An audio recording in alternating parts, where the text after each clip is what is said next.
ആളിനെ പറ്റിക്കാനുള്ള എല്ലാ രാഷ്ട്രീയ അടവും നയവും അതില്ലാതെ ഇന്നത്തെ കാലത്ത് വലിയ മസിൽ പിടിച്ചതുകൊണ്ട് വലിയ രക്ഷയില്ല. അങ്ങനെ വളരെ വിനയനായ ശ്രീ ഈയുടെ പ്രത്യേകം നന്ദി പറയുന്നു. അതോടൊപ്പം തന്നെ ആദ്യമേ കൊച്ചി മേയർ മിനിമോൾ വളരെ സന്തോഷവും നന്ദിയുണ്ട് ഈ യോഗത്തിൽ വരാൻ. കാരണം ഒരു പ്രശ്നക്കാരിയാണ്, എല്ലാവരും പ്രശ്നം കേട്ടിട്ടുണ്ട്.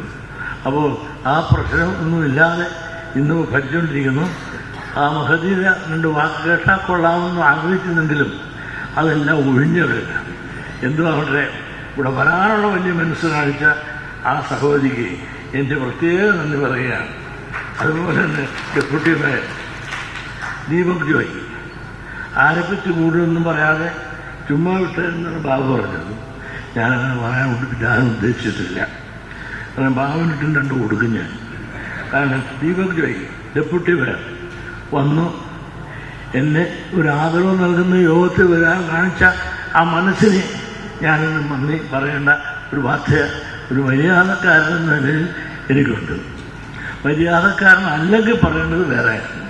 അപ്പോൾ നമ്മളെപ്പോഴും ആതിഥേയോ ഭവ വന്ന ദീപക് ചോദിക്കുന്നുണ്ട്.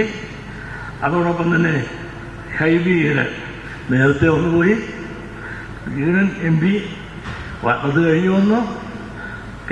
ഇവിടെ ഏറ്റവും ജനസമ്മതിയുള്ള ഒരു ഹൈബിയുടെ തുടരെ ഇവിടെ ജയിച്ചുകൊണ്ടിരിക്കുന്നു എന്നതിൻ്റെ അർത്ഥം അദ്ദേഹത്തിൻ്റെ പൊതുജനങ്ങളിലുള്ള സമീപനവും അസ്നേഹവും അച്ചിരിയും കള്ളച്ചിരിയും കെട്ടിപ്പിടുത്തവും എല്ലാം തന്നെ ആളിനെ പറ്റിക്കാനുള്ള എല്ലാ രാഷ്ട്രീയ അടവും നയവും അതില്ലാതെ ഇന്നത്തെ കാലത്ത് വലിയ മസിൽ പിടിച്ചതുകൊണ്ട് വലിയ രക്ഷയില്ല. അങ്ങനെ വളരെ വിനയനായ ശ്രീ ഈയുടെ പ്രത്യേകം നന്ദി പറയുന്നു. അവൻ്റെ ബാബു MLA അദ്ദേഹം പറഞ്ഞ് ഞാൻ കൂടുതലൊന്നും പറയുന്നില്ല, ബാക്കി എല്ലാവർക്കും വേണ്ടി പറയുന്നു. എൻ്റെ പഴയ കൂട്ടുകാരനാണ്. ഒരു 50 കൊല്ലത്തിന് മുമ്പ് 3 പേരായിരുന്നു, ഡൊമിനിക്ക്, ബാബു, പിന്നെ ബെന്നി. ഈ 3 ഉപ്പിരികൾ 50 കൊല്ലങ്ങൾക്ക് അന്ന് വലിയ ഗതിയും പരഗതിയൊന്നുമില്ല. തിരുവനന്തപുരത്ത് പോണ വഴി നേരെ വീട്ടിൽ വന്ന് ഭക്ഷണം കഴിച്ച് സൗകര്യമുണ്ടെങ്കിൽ വണ്ടിക്കൂലി എന്നെ പറ്റി മേടിച്ച് സ്ഥിരം തിരുവനന്തപുരത്ത് പോകും.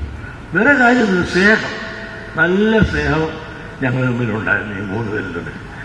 അതേ സമയത്ത് ഉയർന്നു കഴിഞ്ഞപ്പോൾ ബെന്നിയെ പറ്റിയുണ്ടല്ല കേൾക്കാൻ. ബെന്നി വേറെ പുള്ളിക്കിലെ രാഷ്ട്രീയ കണ്ട് അല്പം കൂടിപ്പോയി. ഇത് ഡൊമിനിക്ക് പാവം ശുദ്ധരാണ്. മന്ത്രിയായപ്പോഴും അല്ലാത്തപ്പോഴും ഇപ്പോഴും എപ്പോഴും നമ്മളുമായിട്ട് വലിയ കുടുംബം എന്താണ്. എന്നാൽ ഡൊമിനിക്ക് വിളിക്കല്ലേ, വിളിക്കും ഇടയ്ക്ക് ചേട്ടാ സുഖമാണോ? സുഖമാണ്. അടുത്ത് ചോദിക്കും ചേച്ചിക്ക് സുഖമാണോ? ഞാൻ പറഞ്ഞു നല്ല പരമസുഖമാണ്. ഇങ്ങനെ 2 പുന്നാര വാക്ക് അകലിൽ നിന്ന് പറഞ്ഞിട്ട് പിരിയണതല്ലാതെ ബാബു അങ്ങനെയല്ല. ബാബു ഇടയ്ക്ക് കാണുകയും പിടിക്കുക യോഗത്തിന് കാണാറുണ്ട്. ബെന്നി ഞാൻ തമ്മിൽ ഒരു യോഗത്തിനും കൊല്ലങ്ങളായിട്ടുണ്ട്. ഇരുന്നില്ലെങ്കിൽ ഞാൻ 2 കൊടുത്തതാണ്. കാരണം എനിക്ക് പഴയതെല്ലാം നല്ലപോലെ അറിയാം. 50 കൊല്ലത്തിന് മേലുള്ള പരിചയം ബന്ധമുള്ള ബെന്നിയും രാഷ്ട്രീയപരമായി ഇരുന്നപ്പോൾ പലതും മറന്നുപോയി എങ്കിൽ അത് ഓർമ്മപ്പെടുത്തേണ്ടത് എനിക്കുള്ളതുകൊണ്ട് ഞാൻ അങ്ങനെ പൊന്നു തമ്പനാണെങ്കിലും ഞാൻ പറയാനുള്ളത് പറഞ്ഞിരിക്കും. ഈ പറഞ്ഞതെല്ലാം തന്നെ ബാബുവും ഇവരെല്ലാം പാർട്ടിക്കാരും എന്ന് ബെന്നി ഇപ്പം അറിയിക്കുന്നത് എനിക്കറിയാം. അറിയിക്കാൻ കൂടെ വേണ്ടിയിട്ടാണ് പറഞ്ഞത്. നിഷേധിക്കുമെങ്കിൽ നിഷേധിക്കട്ടെ. അപ്പോൾ പഴയ കാര്യങ്ങൾ പലതും ഞാൻ പറയും. പ്രിയമുള്ളവരെ, പിന്നെ ഉണ്ണികൃഷ്ണൻ MLA ഒരു പാവപ്പെട്ട MLA അദ്ദേഹം വന്നു. എനിക്ക് 2 വാക്ക് എന്നെപ്പറ്റി പറയാൻ നല്ല വാക്കുകൾ പറഞ്ഞത് നന്ദി. അതുകൊണ്ട് തന്നെ വിനോദ് നല്ല വാക്കുകൾ പറഞ്ഞത് ഏറെ നന്ദി. ബാബുറാവൻ തന്നെ ഇവിടെ എത്തി. അദ്ദേഹത്തിൻ്റെ സംഘാടക സമിതിയിലുണ്ടെന്നാണ് എനിക്ക് തോന്നുന്നത്. അങ്ങനെ അദ്ദേഹം ഇപ്പോഴേ ഈ വേദിയിലിരിക്കുന്ന എല്ലാ ബഹുമാന്യരായ അതിഥികളും നല്ല നല്ല വാക്കുകൾ പറഞ്ഞാൽ വേദിയിലിരിക്കുന്ന ബഹുമാന്യരെ ഇവിടെ വരാൻ അവർ വലിയ സന്മനസ്. രാഷ്ട്രീയപരമായ പല അഭിപ്രായ വ്യത്യാസങ്ങളുണ്ടെങ്കിൽ പോലും ഇങ്ങനൊരു ആദരവ് തരാൻ കാണിക്കുന്ന വേദിയിൽ വരാനുള്ള മനസ്സ് കാണിക്കുമ്പോൾ അവരുടെ ഹൃദയത്തിൻ്റെ ഉള്ളിൽ ഒരു ചെറിയ കണിയുള്ള സ്നേഹം എന്നെപ്പറ്റി ഉള്ളതുകൊണ്ടായിരിക്കാൻ വന്നത്. അവർക്കെല്ലാം എൻ്റെ കുടുംബത്തിൻ്റെയും നന്ദി ആദ്യമായി രേഖപ്പെടുത്തിക്കൊള്ളട്ടെ.